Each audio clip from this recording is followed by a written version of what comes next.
3 साल पहले की बात है। मेरे चाचा जी बद्दू में जॉब करते हैं। उनका बेटा मेरा घना दोस्त है। अक्सर छुट्टियों में मैं बद्दी जाता और अपने चाचा के बेटे मोंटी के साथ शिमला या कसौली घूमने चला जाया करता था।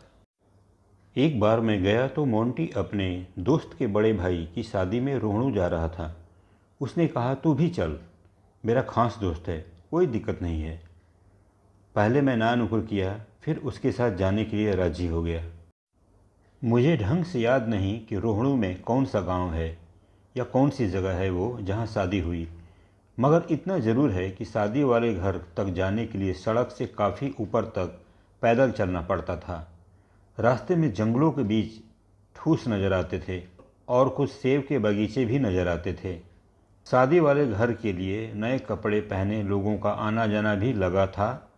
थोड़े इंतज़ार में मोंटी का दोस्त रिसीव करने आ गया। मेरे लिए गज़ब का अनुभव था। नवंबर का आखिरी महीना था और ठंड चरम पे थी। शाम को हम पहुँचे तो हवा कान में टू बोलती हुई सुन्न कर दे रही थी। मैंने देखा कि लकड़ी के घर बने हुए हैं, नीचे लोगों ने पशु रखे हुए हैं, ऊपर पहली मंजिल वाले अहाते में घास फूस और लकड़ियाँ वगैरह। मोंटी के दोस्त ने बताया कि सर्दियों में लोग लकड़ी और चारे का इंतज़ाम कर लिया करते हैं ताकि इस टीम मौसम में इन्हें ढूंढने के लिए दूर नहीं जाना पड़े। साथ ही नीचे पशु रखने में गर्माहट भी रहती है। खैर, शादी वाले घर में पहुँचे, दारू का माहौल चालू था। बड़े बुजुर्ग दारू चढ़ाकर ठस थे और महिलाएं पारंपरिक गाने गा रही थीं। बच्चे ठंड को ठेंगा दिखाते हुए इधर उधर दौड़ रहे थे। मोंटी के दोस्त ने हमारे लिए खास कमरे का इंतज़ाम किया था। पारंपरिक छत पर तस्वीरें लगी हुई थीं। दीवारों पर देवी देवताओं की तस्वीरें तो किसी क्रोशिए से बनाई हुई कलाकारियाँ। लग रहा था किसी ऐतिहासिक जगह पहुंच गया हूं। मोंटी का दोस्त अपने भाई के साथ बिजी था। जाहिर है, घर में शादी है तो सारे काम उसे करने थे। वह हमें अटेंड नहीं कर पा रहा था। उसने हमें एक बोतल थमाई और कहा कि मैं किसी बंदे को भिजवाता हूँ, गिलास और पानी के साथ। तुम कमरे में ही लगाओ। इंतज़ाम हो गया। थोड़ी देर में 2 बालक 2 गिलास, जग और मटन लेके आए। वाह, क्या लाजवाब मटन था! ऐसा न कभी खाया था न कभी खाया। मैं सिगरेट नहीं पीता, मगर मेरे कज़न मोंटी को पैग के बाद सिगरेट की तलब लगी। उसने कहा कि यहाँ पीना सही नहीं है क्योंकि धुआं बाहर जाएगा, जहाँ बहुत लोग बैठे हैं। तो हमने सोचा क्यों न थोड़ा टहलते हुए घर से दूर जाते हैं, और हम कमरे से निकले और एक तरफ चलने लगे। खेतों की मेड़ ओस से गीली हो लगी थी। जब हम घर से करीब 200-300 मीटर दूरी पहुँच गए तो मोंटी ने सिगरेट फूंकी। दूर शादी वाले घर से ढोल धमाके की आवाज़ सुनाई दे रही थी। हम बोल रहे थे, यार क्या मस्त जगह है। देखो, आसमान में तारे भी साफ दिख रहे हैं और दूर कोने से बादल आ रहे हैं। ठंड में हड्डियां कीर्तन कर रही थीं। मैं सोच रहा था कि कब मोंटी सिगरेट ख़त्म करे और हम वापस कमरे की गर्माहट में लौटें।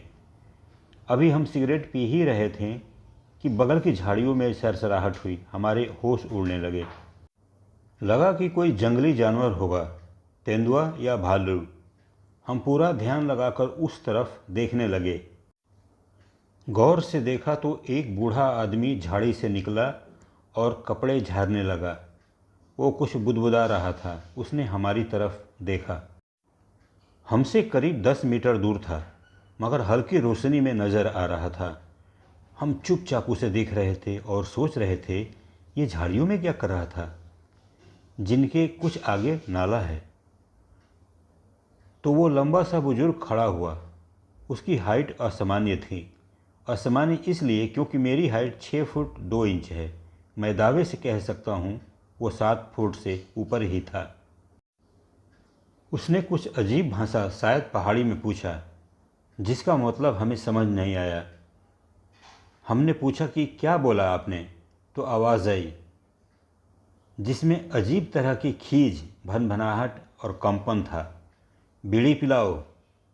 मोंटी ने कहा, दादा एक ही सिगरेट थी, वो मैंने अभी पी ली। इतने में बूढ़ा चुप हो गया। 5 सेकंड तक खामोशी रही, फिर बोला, तुम झूठ बोलते हो, जेब में क्या है? उसकी हिंदी में पहाड़ी टोन थी। इतना कहना था कि मैं देखता हूँ कि वो बूढ़ा आदमी हमसे 10 मीटर दूर था। उसने अपना हाथ उठाया और वह हाथ लंबा होने लगा और हमारे पास आने लगा। मेरे तो होश उड़ गए। मैं चिल्लाता हुआ भाग खड़ा हुआ। भागते हुए क्या देख रहा हूँ कि मोंटी भी भाग रहा है और वह तेज़ी से मेरे से आगे निकल गया। इतने में एहसास हुआ कि किसी ने मेरा पैर पकड़ लिया है। पूरी रफ्तार में भाग रहा था तो औंधे मुँह गिरा। जैसे ही उठने लगा, अपने सामने वही बूढ़ा आदमी खड़ा नजर आया। वह मेरे और शादी वाले घर के बीच रास्ते में खड़ा था। उसका चेहरा बिल्कुल नज़र नहीं आ रहा था। उसने कहा, बाकी सब ठीक है, झूठ नहीं बोलना। इससे पहले मैं कहता कि मुझे नहीं पता कि सिगरेट थी या नहीं, क्योंकि मैं पीता ही नहीं, मगर बूढ़े ने उंगली से इशारा किया और बोला, चल भाग यहाँ से। और इसके बाद वह कुछ अजीब सी गालियाँ सी दी, जिनका मतलब समझ में नहीं आया। मैं गिरता पड़ता भाग गया। जब तक मैं शादी वाले घर पहुँचा, लोग मेरी तरफ को आ रहे थे। मोंटी ने पहले ही वहाँ पहुँचकर कहा था कि कुछ है वहाँ पर, भूत या कुछ। तो सब लोग मेरी तरफ आ रहे थे। शादी में आए सारे मेहमान मेरे आने का इंतज़ार कर रहे थे। पूछा गया कि क्या हुआ। मैंने कहा कि ऐसा ऐसा हुआ है। तो सब लोग हंसने लगे। कुछ महिलाएं कहने लगी, ये आखिर आजकल के लड़के इतनी शराब क्यों पीते हैं। इतना हंगामा और माखौल हुआ कि बहुत शर्मिंदगी हुई। उससे भी ज़्यादा शर्मिंदगी मोंटी के दोस्त को हुई, जिसके भाई की शादी थी, जिसने मोंटी को बुलाया था और उसके साथ में चला आया था। हमने जिसे भी समझाने की कोशिश की कि उसके हाथ लंबे हो रहे थे, किसी ने नहीं माना।